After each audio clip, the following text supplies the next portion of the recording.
أشرف الأنبياء والمرسلين وعلى آله وأصحابه أجمعين. أما بعد فأعوذ بالله من الشيطان الرجيم. بسم الله الرحمن الرحيم. وعن أبي هريرة رضي الله تعالى عنه قال قال رسول الله صلى الله عليه وسلم: قلبتان خفيفتان على اللسان ثقيلتان في الميزان حبيبتان إلى الرحمن سبحان الله وبحمده سبحان الله العظيم. رواه البخاري. رب اشرح لي صدري ويسر لي أمري واحلل عقدة من لساني يفقهوا قولي. اللهم أرنا الحق حقا وارزقنا اتباعه. اللهم أرنا الباطل باطلا وارزقنا اجتنابه. آمين يا رب العالمين. صلى الله على النبي الأمي وآله صلى الله عليه وسلم. صلاة وسلاما عليك يا رسول الله. صلاة وسلاما عليك يا حبيب الله. انتہائی عزت اور احترام کے لائق حاضرین محفل درس حدیث شریف، آج ہم نبی کریم صلی اللہ تعالی علیہ وسلم کے ارشادات کے سلسلہ وار درس کے پروگرام میں حاضر ہیں. ان دروس حدیث کے انعقاد کا میری طرف دیکھیں آپ،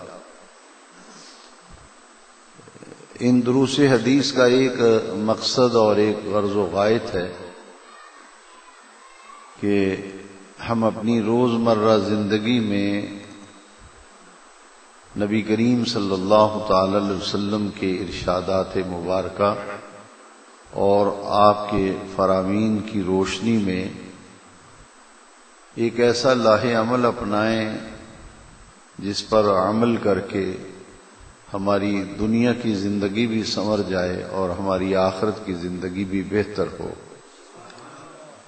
ان دروس حدیث کے اندر ان احادیث مبارکہ کو عام طور پر بیان کیا جاتا ہے کہ جن میں ہمارے لیے ایک راستہ ہے، ایک عمل کی لائن جو ہے ہمیں ملتی ہے کہ اس حدیث شریف کی روشنی میں ہمیں اپنی عملی زندگی کو بہتر بنانے کے لیے کیا سبق ملتا ہے اور ہمیں کیا رہنمائی ملتی ہے.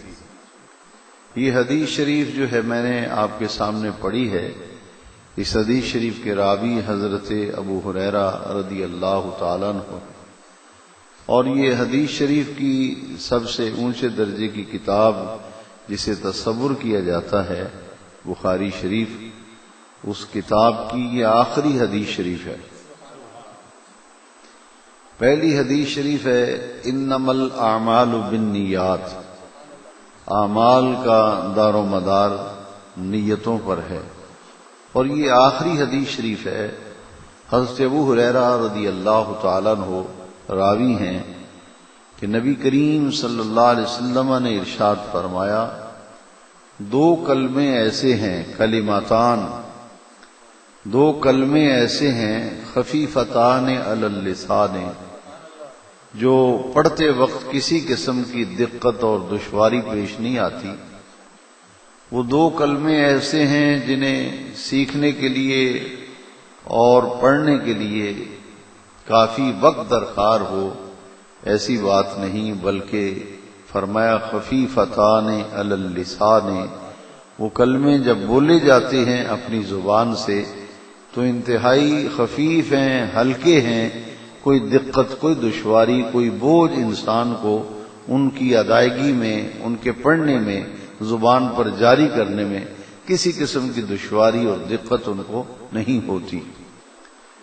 خفیفتان علی اللسان، بالکل ہلکے ہیں زبان پر، آسانی کے ساتھ وہ ان پڑھ سے ان پڑھ آدمی جو ہے اس کی زبان پر بھی یہ دو کلمے جو ہیں یہ جاری ہو جاتے ہیں۔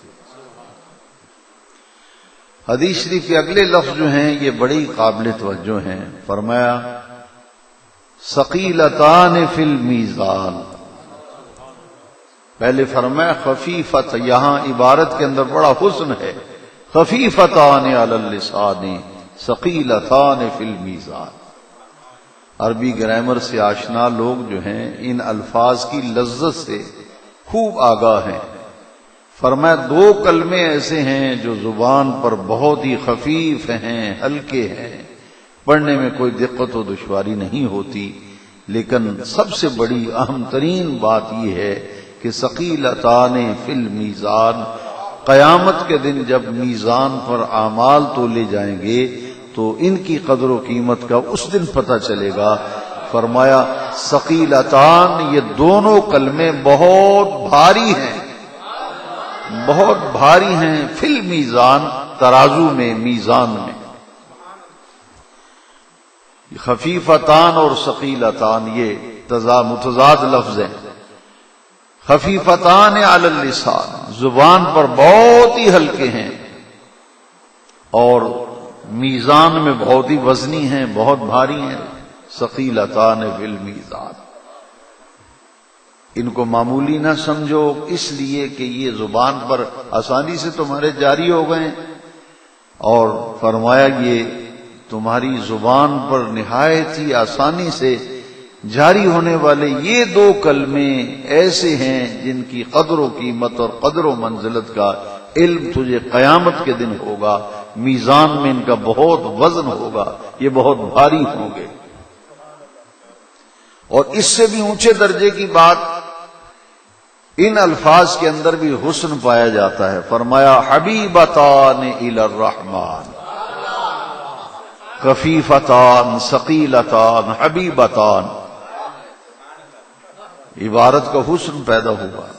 فرمایا خفیفتان علی اللسان، زبان پر بہت ہلکے ہیں، ثقیلتان فی المیزان، میزان میں بہت ان کا وزن ہوگا، بہت بھاری ہوں گے۔ حبیبتان الی الرحمن، تمہارا پروردگار، تمہارا رب اللہ رحمان ہے، اور اس کی ساری صفتوں میں سے سب سے اونچے درجے کی صفت جو ہے وہ رحمان ہے۔ اللہ تبارک و تعالیٰ کی جتنے اسماء الحسنہ ہیں، نام جتنے بھی اللہ تبارک و تعالیٰ کے صفاتی نام ہیں، ان ناموں میں سے سب سے اونچے درجے کی صفت اللہ تعالیٰ کی وہ رحمان ہے۔ بسم اللہ الرحمن الرحیم، اللہ کے نام سے شروع جو رحمان ہے، رحیم ہے۔ الرحمن علم القرآن خلق الانسان علمہ البیان، یہاں بھی حسن صوت ہے۔ یہاں فرمایا کہ رحمان اللہ تبارک و تعالیٰ کی صفات عالیہ میں سے بہت اونچے درجے کی صفت ہے، تو فرمایا تمہارا رب اللہ ہے، اور اس کے سب سے اونچے درجے کی صفت جو ہے وہ رحمان ہے۔ تمہارے رب، تمہارے پروردگار رحمان کو یہ دو کلمے بہت ہی محبوب اور بہت ہی پیارے ہیں۔ حبیبتان الی الرحمن، رحمان کو یہ دو کلمے بہت ہی پیارے ہیں، اس کو بہت محبوب ہیں یہ دو کلمے، زبان پر ہلکے ہیں، میزان میں بہت وزنی ہیں۔ تمہارے رب کو، تمہارے پروردگار کو، رحمان کو یہ کلمے بڑے ہی محبوب، بڑے پسندیدہ ہیں، اس کی بارگاہ میں مقبول بھی ہیں، محبوب بھی ہیں۔ وہ کلمے کیا ہیں؟ فرمایا سبحان اللہ و بحمدہ سبحان اللہ العظیم، سبحان اللہ و بحمدہ سبحان اللہ العظیم، سبحان اللہ و بحمدہ ایک کلمہ، سبحان اللہ العظیم دوسرا کلمہ۔ فرمایا یہ دو کلمے ایسے ہیں جو زبان پر بہت ہی ہلکے اور خفیف ہیں، میزان میں بہت وزنی ہیں۔ رحمان کو یہ دو کلمے بہت زیادہ پسند ہیں۔ اب اس میں ایک اور بات جس پر میں قرآنی آیات جو ہے انشاءاللہ پیش کروں گا۔ تسبیح سبحان اللہ کو کہتے ہیں، تسبیح سبحان اللہ، یہ دونوں کلمے جو ہیں یہ تسبیح پر مشتمل ہیں، سبحان اللہ و بحمدہ، لیکن پہلے کلمے میں تسبیح کے ساتھ اللہ تعالیٰ کی حمد ہے، تسبیح کے ساتھ اللہ تعالیٰ کی حمد ہے۔ اب اس میں بھی قرآنی آیت میں بڑا ایک حسن ہے اور بڑی ایک ایمان کی حلاوت اور نیکی کے جذبہ پیدا کرنے کے لیے ایک نوری کرن ہے، قرآن شریف کی آیتیں کریمہ ظاہر ہوتی ہے۔ سبحان اللہ و بحمدہ پہلا کلمہ ہے، سبحان اللہ العظیم دوسرا کلمہ ہے۔ اب پہلا کلمہ جو ہے اس میں اللہ کی تسبیح کے ساتھ اس کی تحمید ہے، حمد ہے اللہ تعالیٰ کی، بحمدہ سبحان اللہ و بحمدہ، یہاں تسبیح بھی ہے اور تحمید بھی ہے، اس کی تعریف کرتے ہوئے ہم اللہ تعالیٰ کی پاکی بیان کر رہے ہیں۔ سبحان اللہ و بحمدہ سبحان اللہ العظیم، وہ اللہ عظیم ہے، اس کی صفت عظیم ہے اور اس کی ہم پاکی بیان کر رہے ہیں۔ تسبیح یعنی سبحان اللہ، یہ دو لفظوں کا مجموعہ ہے، سبحان اور لفظ اللہ جو اس میں ذات ہے۔ سبحان اللہ یہ تسبیح ہے، اور یہ اللہ تبارک و تعالیٰ کو دو جملے اور دو اتنے محبوب ہیں کہ قرآن مجید میں بطور خاص اللہ تبارک و تعالیٰ نے حکم نازل فرمایا، حکم دیا قرآن مجید میں، یہ آپ سب جانتے ہیں، اس میں کسی توضیح تصریح اور تشریح کی ضرورت نہیں کہ اللہ تبارک و تعالیٰ کا ذکر جو ہے یہ بہت بڑی قوت ہے، وَلَا ذِكْرُ اللَّهِ اکبر، ذکر اتنی اعلیٰ اور عرفہ شے ہے کہ جس کو ایک مرتبہ ہی بیان کر دیا جاتا قرآن مجید میں تو وہ بالکل ظاہر تھا اور بالکل کسی وضاحت کی ضرورت نہیں تھی، لیکن قرآن مجید کے 20 متعدد مقامات ایسے ہیں جہاں اللہ سبحانہ و تعالی نے بار بار اپنے ذکر کی تلقین فرمائی ہے، اپنے ذکر کی تعلیم دی ہے، اپنے ذکر کی رغبت دلائی ہے، اور اللہ تبارک و تعالی نے کئی مقامات پر ذکر کی ترغیب دیتے ہوئے فرمایا، اے ایمان والو، یا ایھا الذین آمنوا اذکروا اللہ، اپنے اللہ کا ذکر کرو، ذکرن کثیرا، بہت زیادہ ذکر کرنا۔ پہلے فرمایا ایمان والو اللہ کا ذکر کیا کرو، ذکرن کثیرا، بہت زیادہ ذکر۔ آگے دیکھیے لفظ آئے ہیں آیت کریمہ میں، فسبحوہ، فسبحوہ، اللہ کی پاکی بیان کرو، اس کی تسبیح بیان کرو۔ فسبحوہ کا معنی یہ ہے کہ سبحان اللہ پڑھا کرو، اس کی تسبیح بیان کیا کرو، اس کی پاکی بیان کیا کرو۔ جب معراج شریف کے جانے پر حضور کے لے جانے کا ذکر قرآن شریف فرمایا تو وہاں بھی فرمایا سبحان الذی، پاک ہے وہ ذات، پاک ہے وہ، سبحان الذی کا معنی ہے پاک ہے وہ ذات، اور سبحان اللہ کا معنی ہے پاک ہے اللہ تبارک و تعالی، پاک ہے اللہ سبحانہ و تعالی۔ فرمایا فسبحوہ، اور اللہ کی تسبیح بیان کیا کرو، اس کی پاکی بیان کیا کرو، بکرتم و اصیلا، بکرتم و اصیلا، صبح بھی اور شام کو بھی اللہ کی تسبیح بیان کیا کرو۔ صبح اور شام دو اوقات کا 24 گھنٹوں میں سے 8 پہر میں سے 2 گھنٹوں کا 2 اوقات کا ذکر بطور خاص کیا، فسبحوہ بکرتم واصیلا، کہ صبح کو بھی اللہ کی تسبیح بیان کرو اور شام کو بھی اللہ کی تسبیح بیان کرو۔ یعنی مفہوم یہ ہے کہ 2 وقت ایسے ہیں کہ ایک سورج کے طلوع ہونے کا وقت ہے، آفتاب کے طلوع ہونے کا وقت ہے، ایک آفتاب کے غروب ہونے کا وقت ہے، سورج نکلنے کا وقت، سورج ڈوبنے کا وقت۔ فرمایا جب سورج نکل رہا ہو تب بھی، اور جب سورج غروب ہو رہا ہو تب بھی۔ اتنی پیاری آیت کریمہ ہے کہ جب سورج نکل رہا ہو تو تب بھی تمہاری زبان پر یہی جملے جاری ہوں، سبحان اللہ، سبحان اللہ، سبحان اللہ. اور جب سورج غروب ہو رہا ہو تب بھی تمہاری زبان پر یہی جملے جاری ہوں، سبحان اللہ سبحان اللہ سبحان اللہ. یہ دو وقت ایسے ہیں جنہیں ہم اکثر و بیشتر ضائع کر دیتے ہیں. ہمیں نہ سورج نکلنے کے وقت کا پتہ چلتا ہے نہ سورج کے غروب ہونے کا وقت. ہم دنیا کی لذتوں میں اور رنگینیوں میں اس قدر کھو جاتے ہیں کہ ہمیں ان اوقات کی حساسیت کا بالکل علم نہیں ہوتا، اور ان مقامات کی عظمت کا، قدر و منزلت کا ہمارے دل میں کسی درجے میں بھی کوئی نقش موجود نہیں ہے کہ سورج نکلنے کا وقت اسے معمولی مت تصور کرو اور سورج غروب ہونے کا وقت یہ معمولی مت تصور کرو. تمہارا پروردگار رب العالمین یہ چاہتا ہے، اس کی مشیت اور قدرت کو یہ بات منظور ہے کہ جب سورج طلوع ہو رہا ہو تب بھی میری مخلوق کی زبان پر یہ تسبیح کے جملے جاری ہوں، سورج غروب ہو رہا ہو تو تب بھی میری مخلوق کی زبان پر میری پاکی کے تذکرے ہو رہے ہو.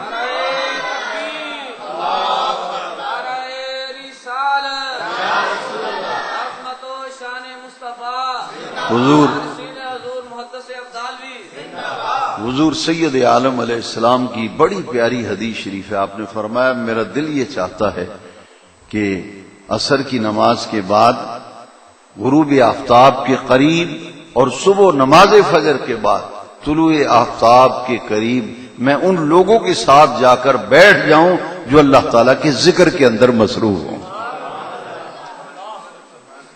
یعنی یہ نماز کے بعد ہم فجر کی نماز پڑھتے ہیں تو ہماری گپ بازی شروع ہو جاتی ہے. مسجد میں بھی ہاتھ میں تسبیح پکڑی ہے، زبان سے باتیں کر رہے ہیں. ہاتھ میں تسبیح ہے اور باتیں کر رہے ہیں. مسجد نماز پڑھ کے نکلے ہیں تو مسجد سے نکل کے گھروں کو جاڑتے ہیں تو راستے میں باتیں کرتے جا رہے ہیں. حالانکہ یہ بہت ہی نورانیت کا وقت ہے، نورانیت کا وقت ہے. شیخ شہاب الدین سہروردی علیہ رحمہ فرماتے ہیں کہ یہ صبح کا وقت اللہ کریم نے ایسا نورانی وقت بنایا ہے. جیسا کہ عرفاء کی کتابیں آپ پڑھیں نا تو وہ کہتے ہیں الصبح نور، الصبح نور. یہ صبح کا وقت جو ہے یہ نورانیت کا وقت ہے، یہ نور کا وقت ہے. اور عرفاء فرماتے ہیں، انہوں نے احادیث مبارکہ سے یہ مضمون اخذ کیا ہے عارفوں نے، فرماتے ہیں کہ صبح کا وقت اتنا نورانیت کا وقت ہے کہ جو بندہ صبح کو اٹھ کر وضو کر کے باوضو ہو کے پھر نماز فجر کی ادائیگی کرتا ہے اور سورج نکلنے تک اللہ تبارک و تعالی کے ذکر میں اپنی زبان کو تر رکھتا ہے، اس کو اتنا بڑا فائدہ ملتا ہے کہ موت کے وقت اس کی زبان پر کلمہ طیبہ جاری ہو جاتا ہے اور اللہ تبارک و تعالی اس بندے کو بری موت سے بچا لیتا ہے.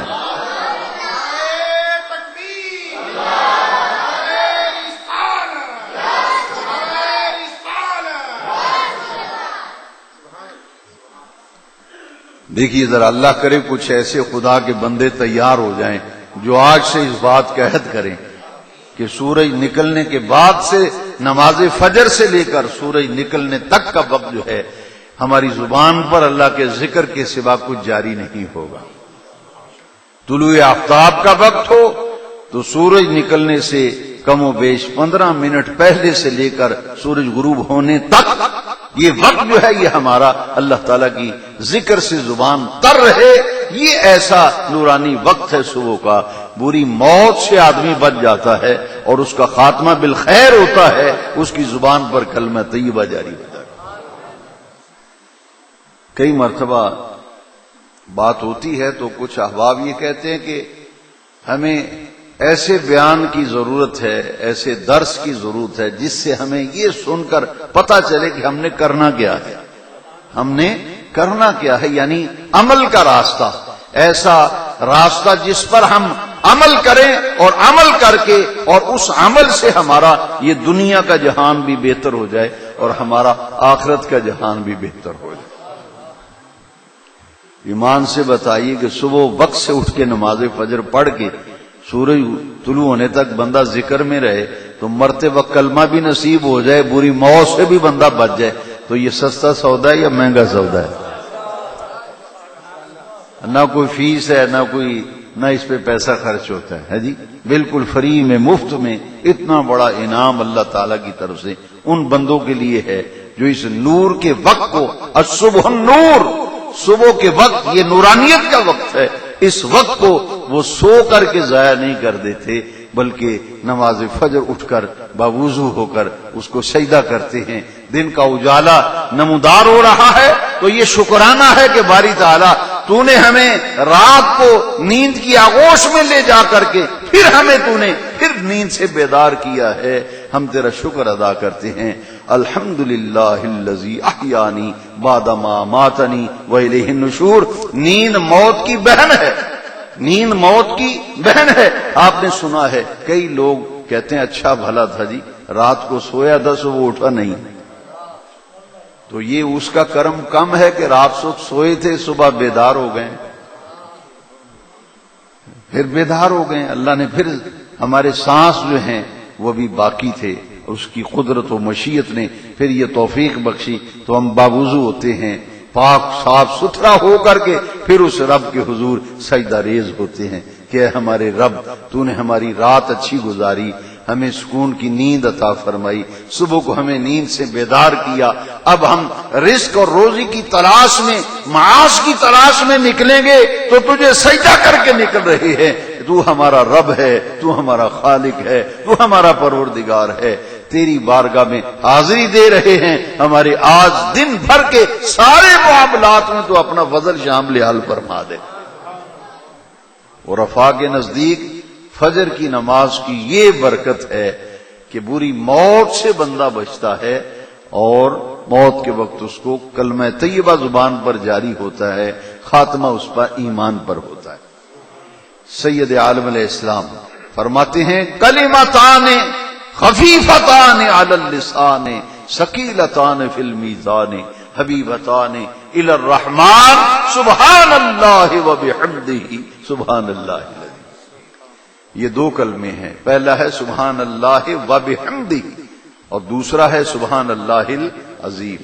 یہ پہلا کلمہ جو ہے نا سبحان اللہ وبحمدہ، مسلم شریف کے اندر ایک مقام پر یہ حدیث شریف ہے، اس میں ان دو کلموں میں سے جو سرکار نے فرمایا دو کلمے زبان پر ہلکے ہیں، میزان میں بھاری ہوں گے، رحمان کو دو کلمے بڑے پسند ہیں، ان میں سے جو پہلا کلمہ ہے نا مسلم شریف میں سید عالم علیہ السلام نے فرمایا کہ جب جو بندہ صبح اور شام یعنی سورج نکلنے کے وقت اور سورج غروب ہونے کے وقت، سید عالم علیہ السلام نے مقدار بھی سرکار نے اس کی بتائی، فرمایا 100 مرتبہ جو بندہ صبح سورج نکلتے وقت، سورج غروب ہوتے وقت، صبح اور شام جو بندہ 100 مرتبہ پہلا کلمہ جو ہے یہ پڑھتا ہے نا سبحان اللہ وبحمدہ، اتنا حدیث شریف میں جو یہ پڑھتا ہے اس کے گناہ سمندر کی جھاگ کے برابر بھی ہو تو اللہ سبحانہ تعالی معاف فرما دیتا ہے۔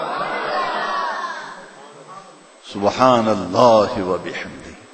فارسی میں ہم پڑھا کرتے تھے کہ رحمت حق بہانہ میں جو ید، بہا میں نہ جو ید، کہ اللہ تعالیٰ کی رحمت جو ہے وہ تو بہانے تلاش کرتی ہے، رحمت کہ اس کا بندہ اس کے دروازے پہ آ جائے، بہت زیادہ نہیں ڈھونڈتی رب، وہ تو اللہ تعالیٰ کی رحمت جو ہے وہ تو بہانہ، بہانے سے مراد کیا ہے یہاں کہ کوئی بندہ ہیلا تو کرے اس کے دروازے پہ آ جائے گا، بس وہ بندہ چل کر اس کے دروازے کی طرف ارادہ کرتا ہے کہ رب کی بارگاہ میں جانا ہے، ادھر ارادہ کر کے چلا ہے، ادھر رب کی رحمت آگے بڑھ کر اس کا استقبال کرتی ہے۔ اچھا میزبان وہ ہے، اس کا مہمان آنے والا ہو تو گھر کے دروازے سے باہر نکل کر مہمان کا استقبال کرتا ہے جی۔ تو صوفیاء فرماتے ہیں کہ اللہ تعالیٰ کی رحمت کو پانے کے لیے، اس کے دروازے پر جھکنے کے لیے، نماز کی ادائیگی کے لیے جو بندہ گھر سے نکلتا ہے تو رب کی رحمت آگے بڑھ کر اس کا استقبال کرتی، آگے بڑھ کر اس کا استقبال رحمت خداوندی کرتی۔ تو یہ فرمایا دو کلمے ایسے ہیں زبان پر خفیف ہیں، ہلکے ہیں، میزان میں ثقیل ہیں، بھاری ہیں، رحمان کو بڑے محبوب ہیں، پسند ہیں، سبحان اللہ وبحمدہ سبحان اللہ العظیم۔ اور یہ تسبیح جو ہے اس پر میں عرض کر رہا تھا فسبحوہ بکرۃ واصیلا، صبح کو بھی اللہ کی تسبیح بیان کرو اور شام کو بھی اللہ کی تسبیح بیان کرو۔ آپ سب جانتے ہیں کہ اس موجودہ دور میں، دور حاضر میں، شاید ہی کوئی ایسا شخص ہے جس کو کوئی نہ کوئی پریشانی نہ ہو۔ ہر بندے کو کوئی نہ کوئی دکھ، پریشانی، تکلیف، کسی نہ کسی طرف سے کوئی دکھ، رنج ملتا ہے۔ بندہ رنجیدہ ہوتا ہے، پریشانیوں کا شکار ہوتا ہے۔ کبھی اولاد کی پریشانیاں، کبھی کاروبار کی پریشانیاں، کبھی عزیزوں رشتہ داروں کی طرف سے ایسی باتیں جن سے انسان کو اذیت پہنچتی ہے، دکھ پہنچتا ہے۔ معاشرے سے، گلی محلے میں جب رہتا ہے، مارکیٹ میں رہتا ہے بندہ، تو کسی نہ کسی طرف سے کوئی نہ کوئی ایسی بات بعض اوقات بندے کے کانوں میں اس کے حوالے سے جب پڑتی ہے تو بندہ ایک دم سے پریشان ہو جاتا ہے۔ اس پریشانی کا علاج بھی یہ جو حدیث شریف میں نے پڑھی ہے، ان پریشانیوں کا علاج بھی انہی کلمات کے اندر ہے۔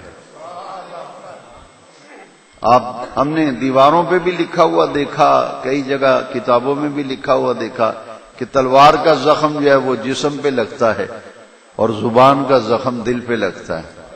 جب آدمی کسی کو کوئی بات کہہ دیتا ہے تو وہ دل کو زخمی کرتی ہے اس کی بات۔ اچھا، آپ کے بارے میں کوئی غلط بات کہے تو یقیناً دکھ ہوگا۔ کوئی بندہ بھی غلط کرے، صحیح کرے، بات سن کے تکلیف ہوتی، بندہ رنجیدہ ہوتا ہے۔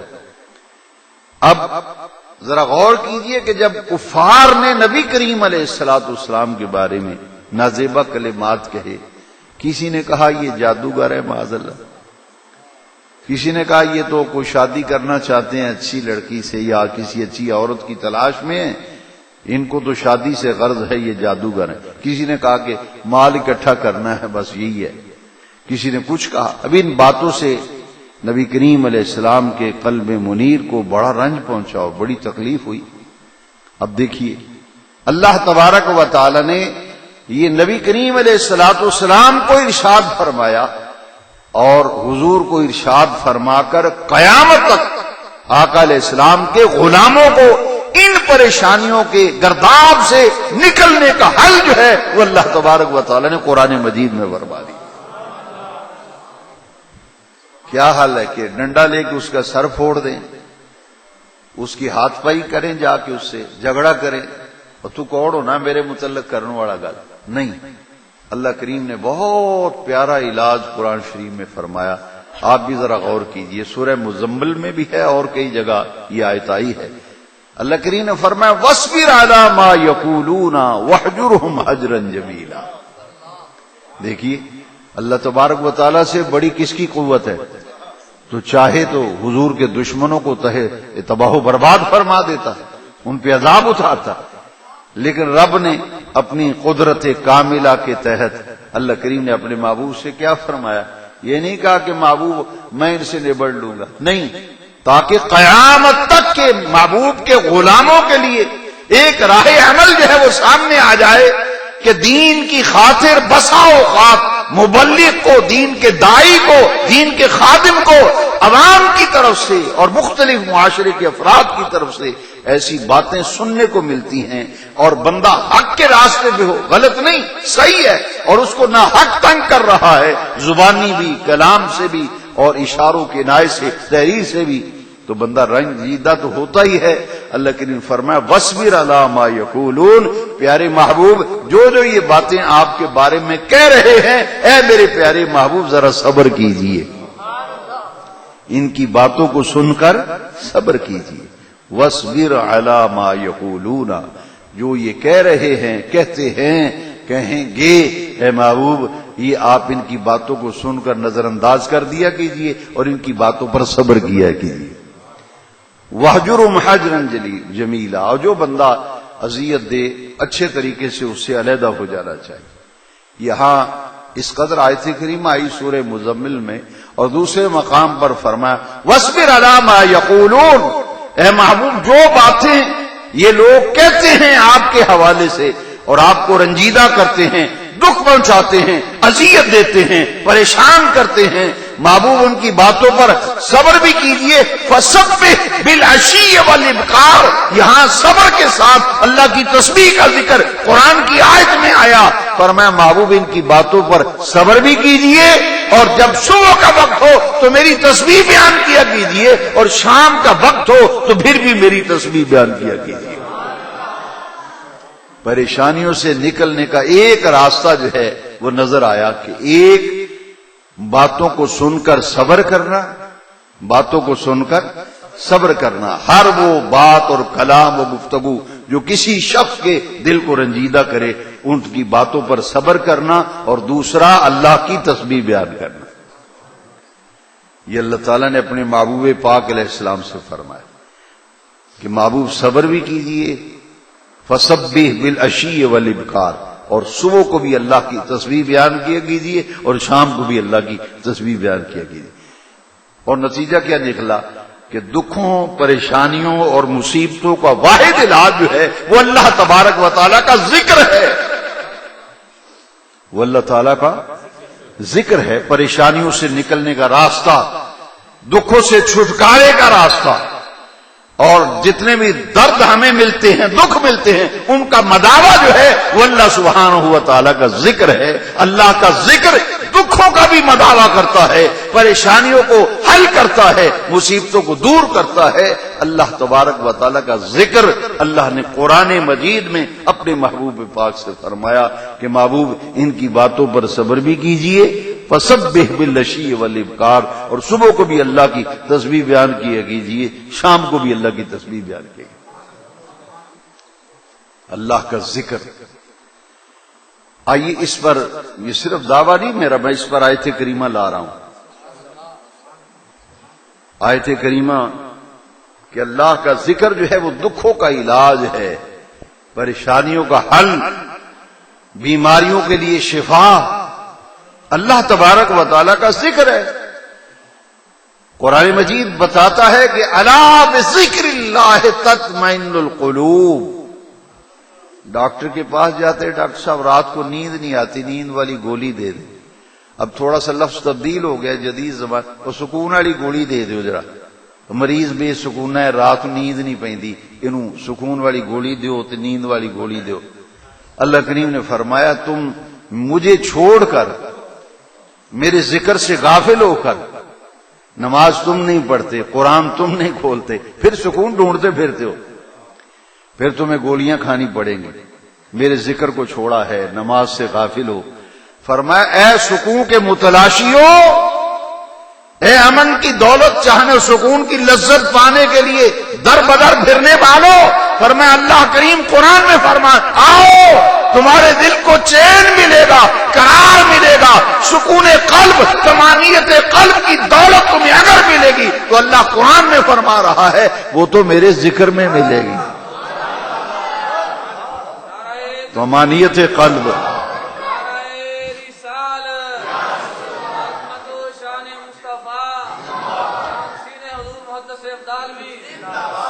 طمانینت قلب،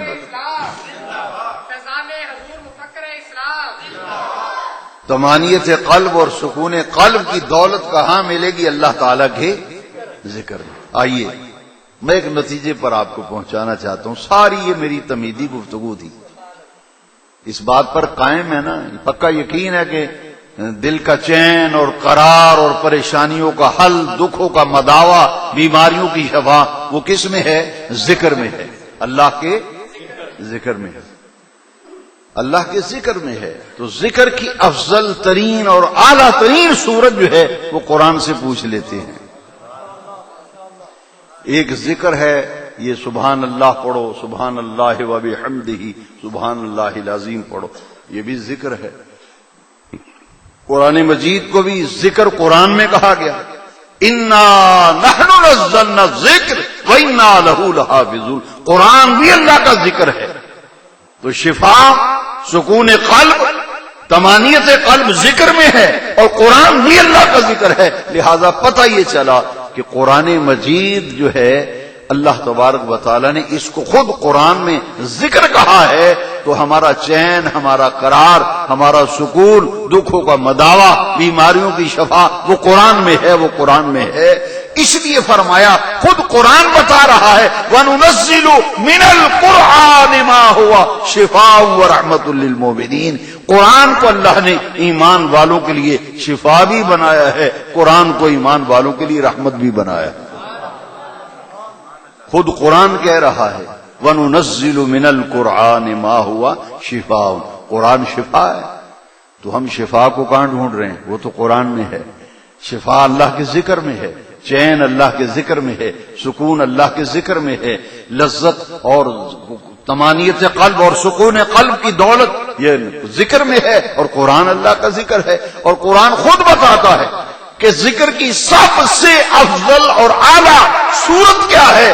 قرآن جب نماز کی تلقین اور ترغیب دیتا ہے تو قرآن فرماتا ہے اقم الصلاۃ لذکری، اقم الصلاۃ لذکری۔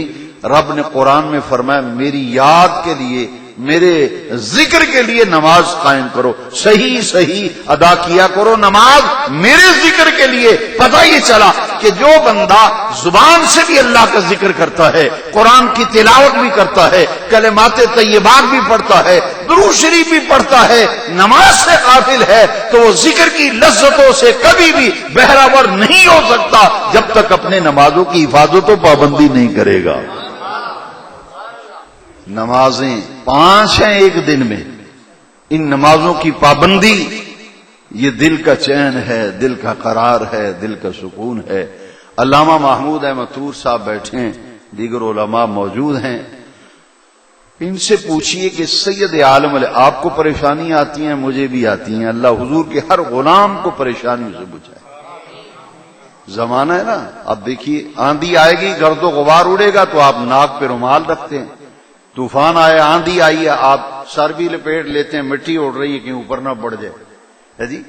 تو سید عالم حضور پر نور صلی اللہ تعالی وسلم کو جبھی کوئی مہم درپیش ہوتی، کوئی مہم درپیش ہوتی، آندھی آتی، شدید بارش آتی، تو جس سے پریشان ہوتے لوگ، تو جب نبی کریم علیہ الصلوۃ والسلام دیکھتے کہ میرے غلام آندھی کی وجہ سے، شدید بارش کی وجہ سے، اس مہم کی وجہ سے، آنے والے حالات کی وجہ سے پریشان ہیں، تو جب بھی کوئی پریشانی بظاہر لاحق ہوتی تو نبی کریم علیہ السلام فوراً نماز شروع فرما دیتے تھے، فوراً نماز شروع فرما دیتے، جسے آپ نفلی نمازیں کہتے ہیں۔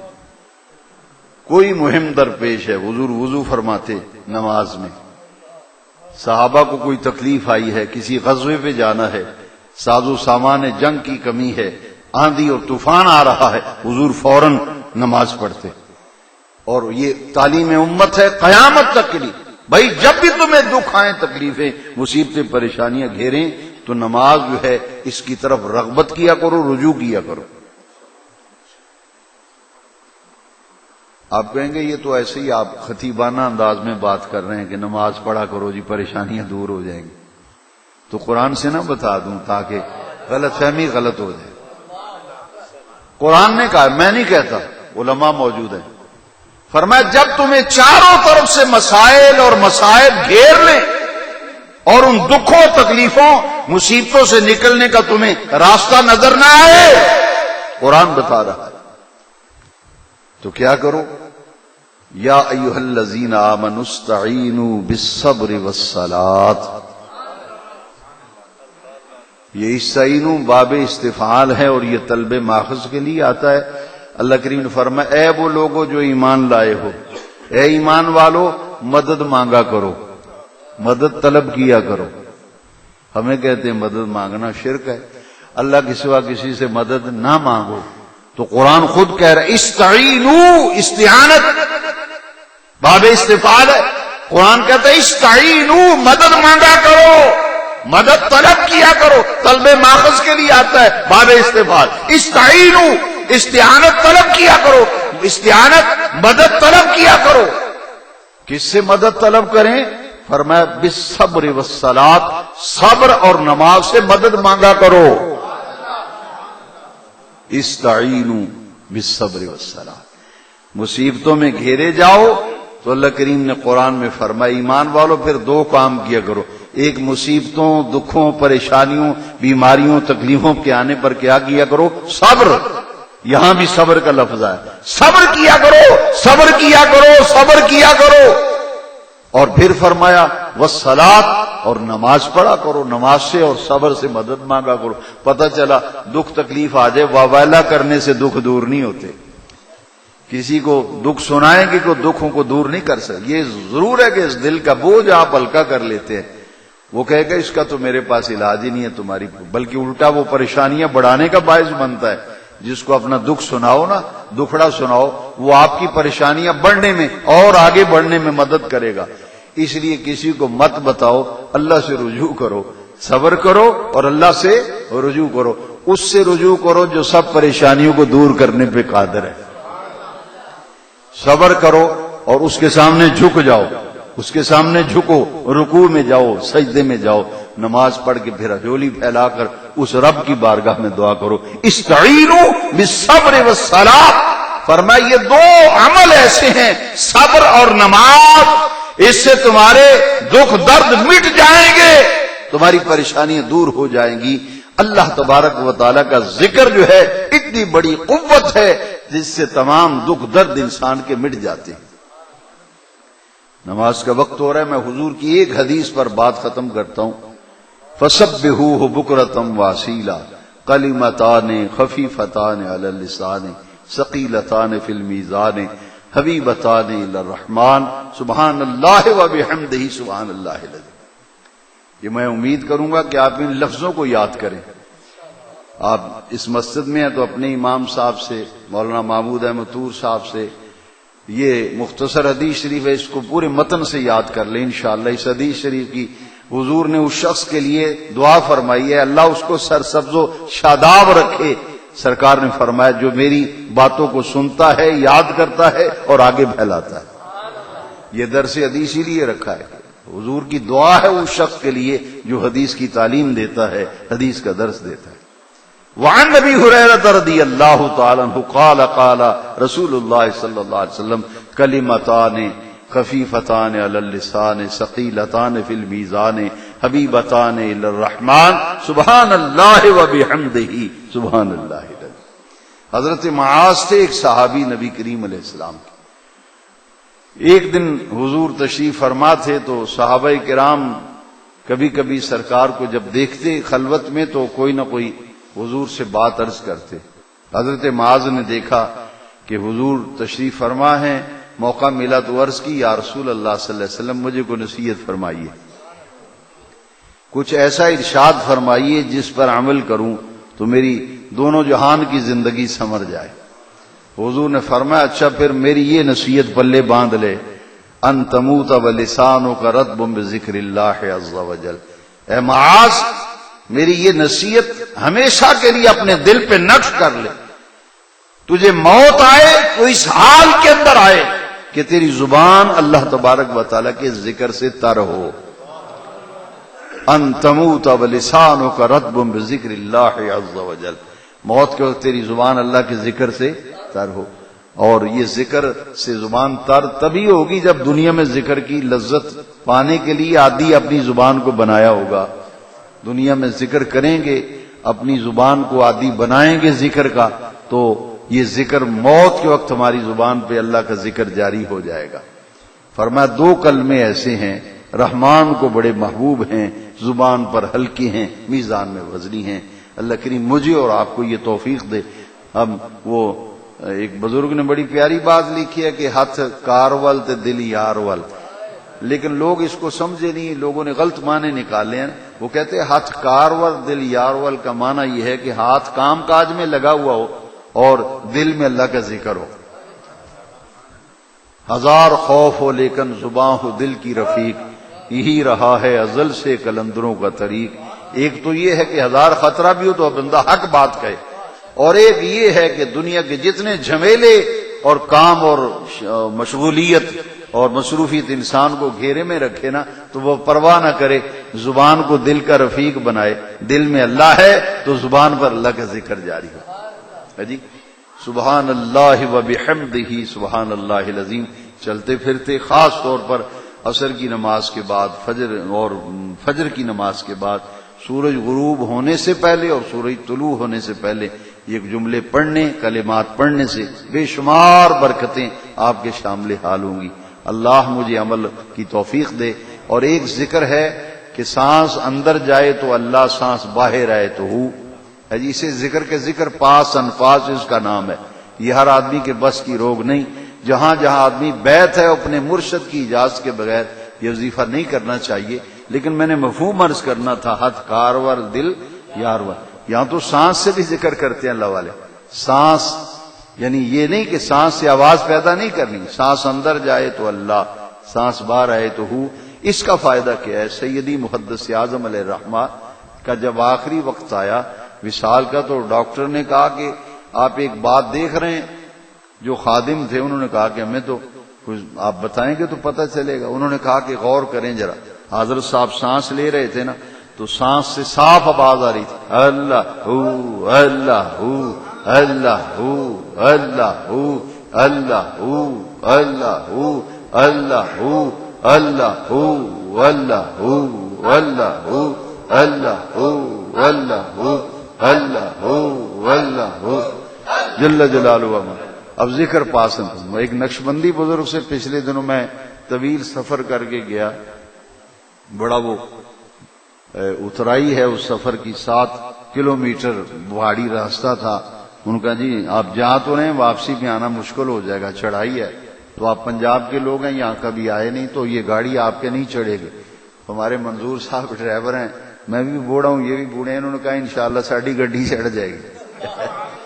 یہ میرے ساتھ سے ہم وہ پہاڑی میں وہ نیچے جا کے مری سے بھی آگے بہت زیادہ. ہم جب وہاں گئے تو میں ان بزرگوں کی مجلس میں صرف زیارت کے لیے گیا. کوئی اولیاء اللہ کی زیارت کرنا بھی گناہوں کا کفارہ ہے. تو وہ یہ تلقین کر رہے تھے ذکر پاس انفاس کی.